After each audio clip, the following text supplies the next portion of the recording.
are delighted to welcome Goron Marsden to our conference this afternoon, who, as well as being the MP for Blackpool, is the Shadow Minister for Higher and Further Education and Skills.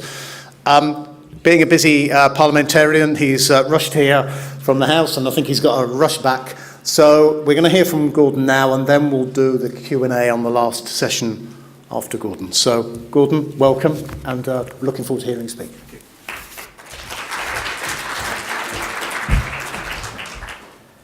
Well, thank you very much, Tony, and it is indeed true. I mean, MPs always say they're terribly busy, but on this occasion, I've got to get back because we're debating social work, just to pick up on the last speaker, the government's new bill on social work, and I've just come here from a reception.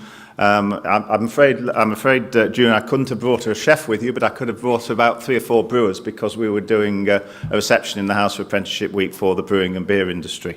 Anyway, can I say, I am delighted to be here with you today during National Apprenticeship Week.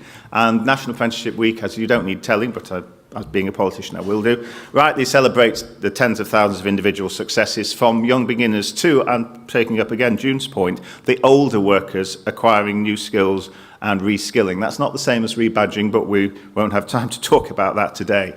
I do want to pay tribute to Lindsay and indeed to all of her team. You bring together at this time of year a fantastically diverse group of people, and I was absolutely delighted when you brought a great bunch of those apprentices and others to Westminster last year. And I still have, incidentally, Lindsay, in my office the severed model head that was presented to me by Michael John trainers apprenticeships to demonstrate their skills in colouring and styling. And one of these days, if I'm getting particularly stressed and I feel I need to ginger up SFA or DFE officials, I might produce it at an opportune moment.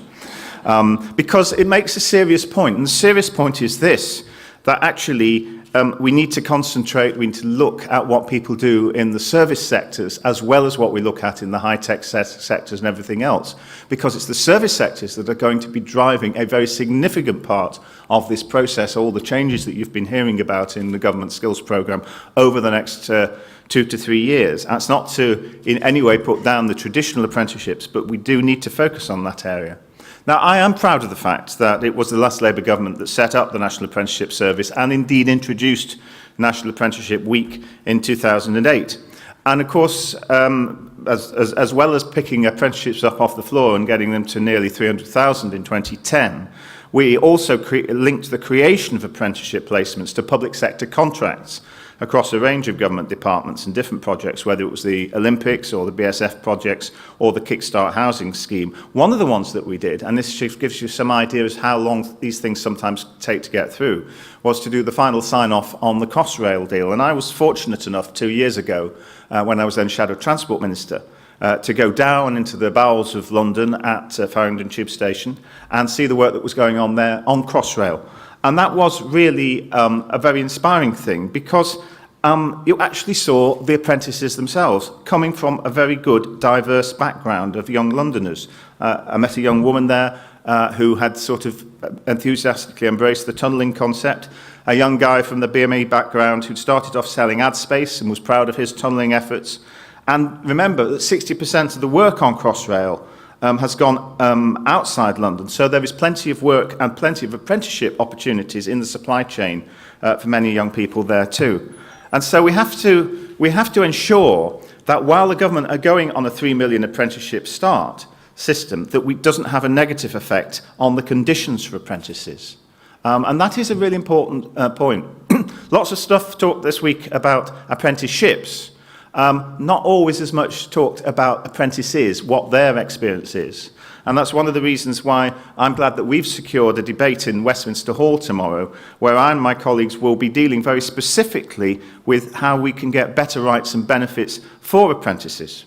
Now, the recent report by the NUS and by the TES commented that in many cases, apprentices are still being classed as second-class citizens, and the number of rights and benefits that they are still excluded from is significant.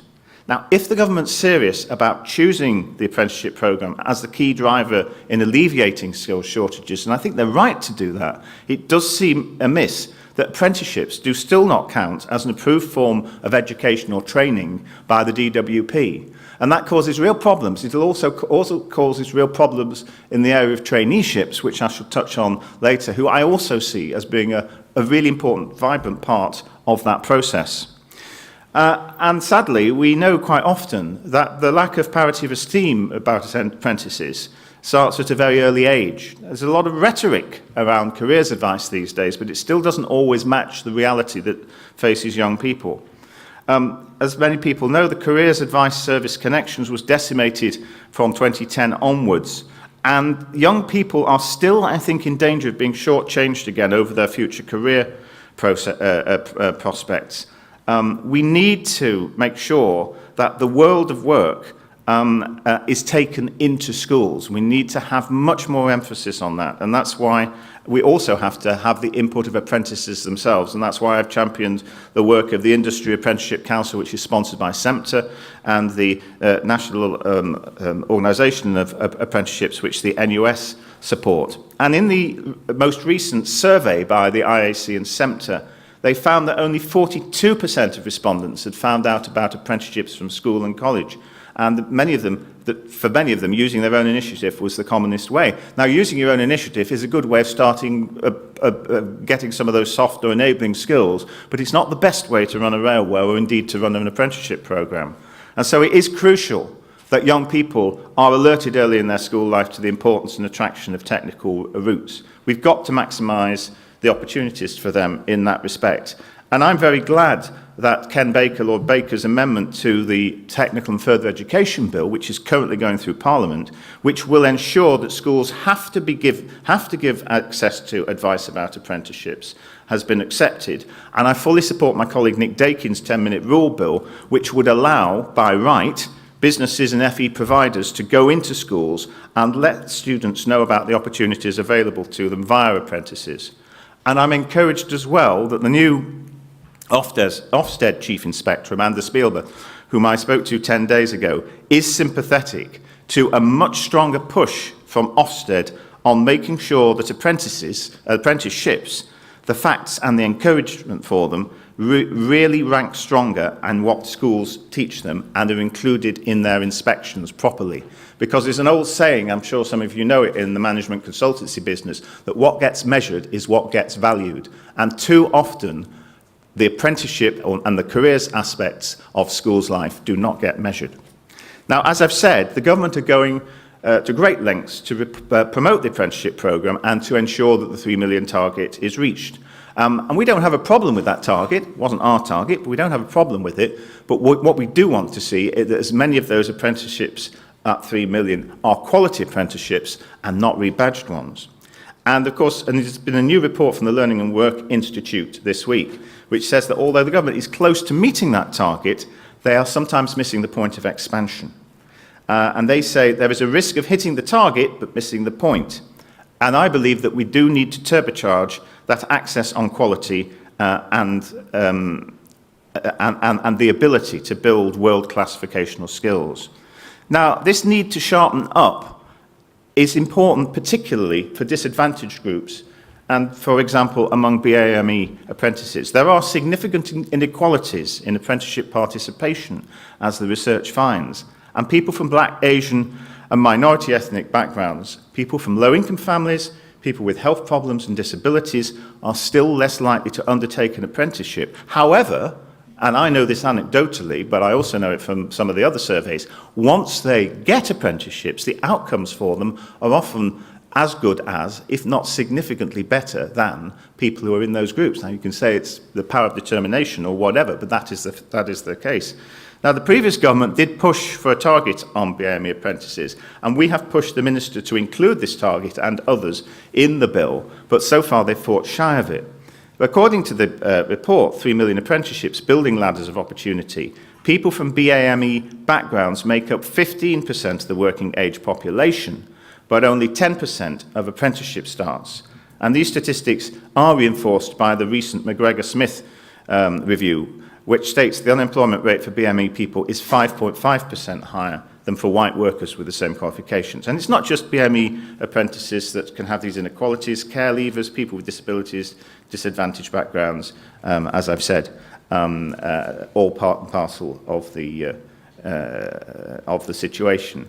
And in fact, we have pressed the government, and we will continue to press the new Institute for Apprentices when it is formally launched in a month's time, to give priority access and focus to those sorts of groups. Now, as I've said, that institute's going live next month, but I and many others remain concerned at the lack of the adequate resources put into the institute.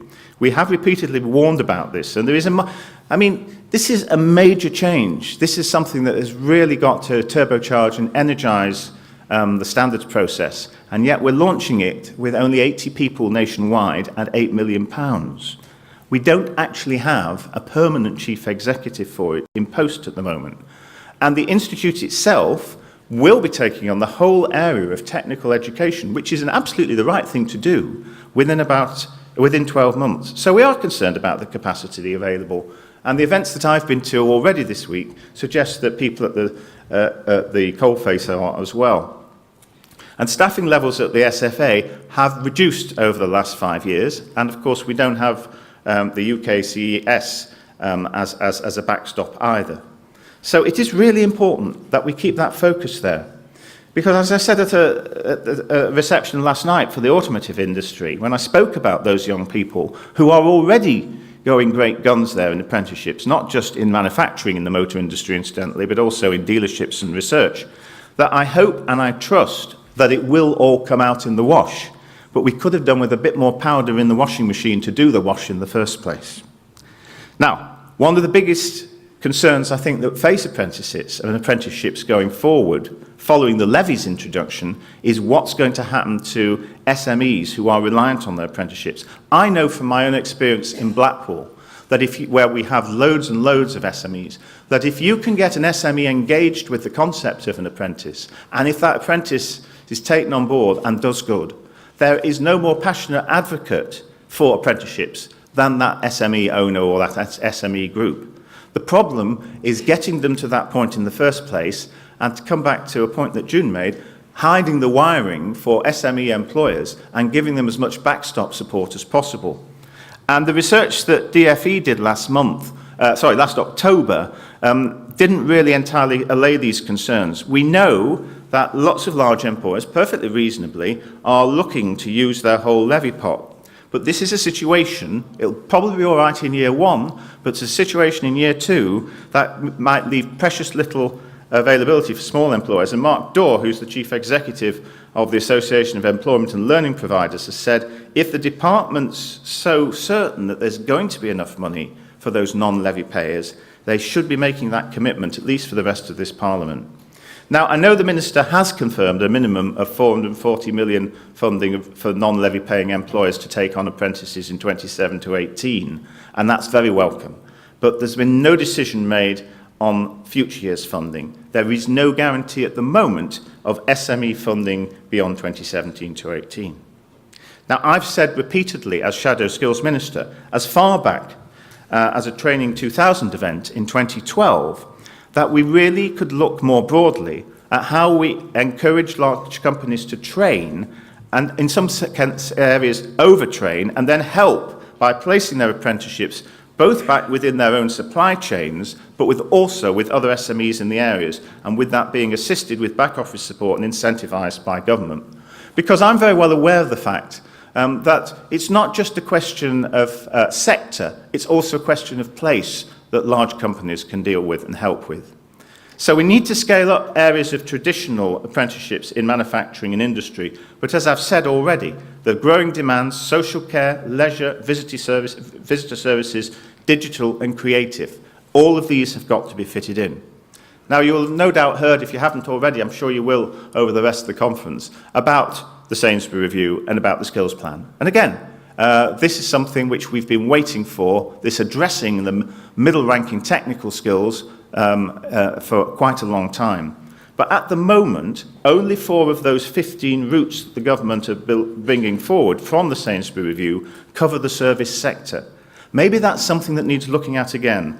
and perhaps featuring in the new degree apprenticeships. I admire the valuable work from individual MPs, from the select committees, and indeed from many colleagues, and indeed from the Minister, as done in terms of speeches and skills fairs. But it's crucial that we keep that on board. It's also crucial, as I've said, that government utilises traineeships as the key point of entry, because we just need to get more young people, and indeed returners, competitive at the starting gate for high-quality apprenticeships. Many young people are not employment ready when they leave school or complete a level 1 programme at college. And so we do need to equip those potential apprenticeships with the skills that employers want, especially the enabling skills that allow them to achieve selection by an appropriate employer. And if we are to get all our ducks in a row on apprenticeships in the next 5 to 10 years, we also have to look at the opportunities to devolve power and money for that to local authorities and local enterprise partnerships.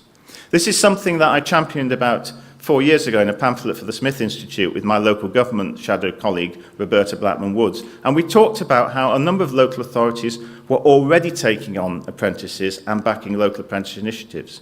And with devolution maximum on offer, there is real potential to do this on a larger scale. So we need government to be more forceful and setting targets for apprenticeships as part of the growth deals that they are giving to those organisations. The LGA has argued that the money raised from the levy, and they think it's going to cost 200 million of local authorities next year, should be pooled so that local government could create apprenticeships to fill local skills gaps and meet local employers' needs. And I think we can expect to hear a lot more of that this spring as mayoral candidates for Greater Manchester, for Merseyside and West Midlands set out their stalls. And of course, those of you based in London will know that there are already lively debates about the skills pot here in London, whether it should be handled by the Mayor's Office or by the GLA or by the boroughs. So I've talked a bit, inevitably you have to talk a bit about structures, but at the end of the day, it comes back to what June was saying about hiding the wiring.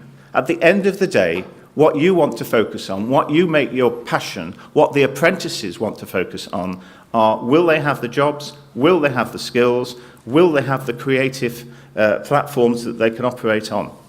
And I just want to leave you with a couple of thoughts. One of them is a piece that I've written for a forthcoming pamphlet by SEMTA.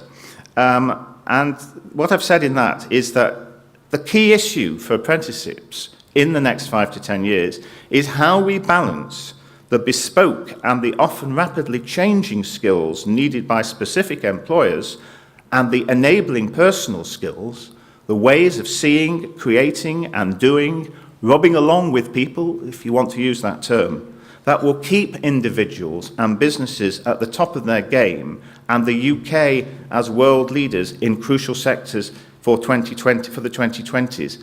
That is crucial for the life chances of the people that you're talking about today. I'm only going to mention it once, the elephant in the room, Brexit. Not here to talk about the pros and cons of Brexit, but I am here to make one point. Brexit, however it turns out, will mean that we have to concentrate even more rapidly on developing those skills, of which the apprenticeship programme is a key part, because we will need, whatever the settlement is, to do more homegrown activity. And I want to see that terrific progress that we've made so far on apprenticeships, from the activities of people in this room, the people they've taken on, the lives they've energised. I want to see that process accelerated and not derailed. Thank you very much.